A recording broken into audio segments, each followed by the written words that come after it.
binti wa 2000 ulioko mjini, naomba nikurudishe miaka ya nyuma, wale wa zamani wa kijijini mliokuwa mnajitoboa masikio yenu, pua zenu kwa kutumia sindano ya kushonea nguo. Sasa hivi tumedevelop, tunatafuta masonara wanaotoboa masikio, wengine wanatufuata nyumbani wanatutobolea watoto, au wenyewe tunatoboa masikio, ulimi, vitofu, pua, vitu kama hivyo. Sasa nimetaka nikurudishe kwa kisasa kabisa, kwa level ile ile ambayo ulikuwa unaweza kujitoboa, unamtoboa mwenzako, unamtoboa mtoto wako. Sasa nimekuletea hii hapa. Husumbuki kwenda kwa sonara, husumbuki kutafuta mtu wa kutoboa. Hofu iliyo nyingi kwa wengi ni kukosa vifaa. 2 ni kukosa heleni nzuri ambazo hazitakumfanya mtoto kuvimba masikio au wewe mwenyewe kuvimba au kufanya chochote kile.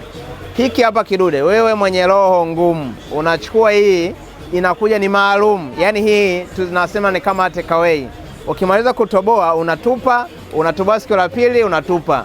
Au ukitaka kuiweka unaweza kuweka kwa ajili ya matumizi mengine, lakini hii mimi nakuzia kama take away. Ukishamaliza kutoboa itupe. Lakini unavyoiona hii inakuja ni mashine ya kutoboa na heleni yake ndani ishawekwa. Na sio hapo tu, wamekuletea mpaka hii kwa ajili ya hii ni kama spirit. Baada ya kutoboa unasafisha pale kutumia hii, umemaliza. Yaani ukishatoboa na kupaka hiyo umemaliza. Ulimi, kitofu, sikio. Kama una roho ngumu jitoboe. Kama una roho ngumu mpe shoga yako ni cha kubonyeza tu hivi tap, basi umemaliza. Yaani ni kazi yake tu, hutasikia maumivu, utasikia tu mlio imelia tap.